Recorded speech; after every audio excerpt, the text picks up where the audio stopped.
Hi guys, എന്ത് ചെയ്യാനാ, സുഖമായിട്ട് വീട്ടിൽ കിടന്നുറങ്ങാമല്ലോ. മഴയല്ലേന്നും പറഞ്ഞ് ആശ്വാസത്തോടെ പോയി കിടന്നതാണ്. പെട്ടെന്നൊരു സൗണ്ട് കേട്ട് ഓടി വന്നപ്പോൾ കണ്ടില്ലേ. ഇതിന് ഞാൻ എന്ത് പറഞ്ഞുതരാം, നിങ്ങൾ കണ്ടപ്പോൾ മനസ്സിലായില്ലേ. ഇവിടെ ഭയങ്കര ചൂടാന്നേ. നമുക്കായിട്ട് പ്രത്യേകിച്ച് മരങ്ങളൊന്നുമില്ല. വേറൊരു ടാർപോളിൻ വെച്ച് നമ്മുടെ മുറ്റത്തോട് ചേർത്തൊക്കെ ഒരു തണലിന് വേണ്ടി, ഒരു ആശ്വാസത്തിന് വേണ്ടി വേനൽ സമയത്ത് ചെയ്തത്. 1-2 മഴ വന്നപ്പോൾ അത് പോയി കേട്ടോ. പിടിച്ച് കെട്ടാനായിട്ട് ഒന്നും ഇല്ലായിരുന്നു. ഇതുപോലെ തൂണൊക്കെ കൊടുത്ത് ചെയ്തതായിരുന്നു, അത് പൊളിഞ്ഞു പോയി. ഇപ്പോൾ ഇത് വലിയ കുഴപ്പമില്ലാതെ നിന്നതാണ്. ഇതെന്താ ഇന്നത്തോടെ തീരുമാനമായി. ഇന്നലെ രാത്രി പിടിച്ച മഴയാണ്. കുലച്ച് നിന്ന വാഴയും എല്ലാം പോയി കേട്ടോ. എന്ത് ചെയ്യുമെന്നും പറഞ്ഞിട്ട് പിന്നെ ഏക ആശ്വാസം, എൻ്റെ വണ്ടിക്കൊന്നും പറ്റിയില്ല. ഇനി അതും കൂടെ ഉള്ളു തൊലഞ്ഞ്.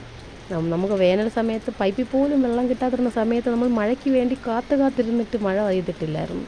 ഇപ്പോൾ കണ്ട ഇഷ്ടം പോലെ വെള്ളം മൊത്തം, മുറ്റത്തിറങ്ങാൻ പറ്റാത്ത അവസ്ഥ കണ്ടില്ല. അങ്ങനെ ഇരിക്കുമ്പോഴത് വേറൊരു സൗണ്ട് കേട്ടു.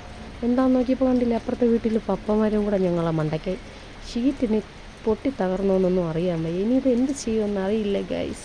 ഇങ്ങനൊരു വീഡിയോ എടുക്കണമെന്ന് ഞാൻ വിചാരിച്ചതേ ഇല്ല. എന്തായാലും ഒരു വീഡിയോ ആയി. നിങ്ങളെനിക്കൊരു സപ്പോർട്ട് തരൂ. എനിക്ക് വളരെ സബ്സ്ക്രൈബേഴ്സ് കുറവാണ്. ഒന്ന് പറ്റുമെങ്കിൽ ലൈക്ക് ചെയ്ത് സബ്സ്ക്രൈബ് ചെയ്ത് വയ്ക്കൂടെ. ഇതുപോലുള്ള വീഡിയോസും ജെന്യുവിനായിട്ടുള്ള റിവ്യൂ ഒക്കെ ഞാൻ മുന്നോട്ടിടുന്നതായിരിക്കും. പ്ലീസ് സപ്പോർട്ടേ.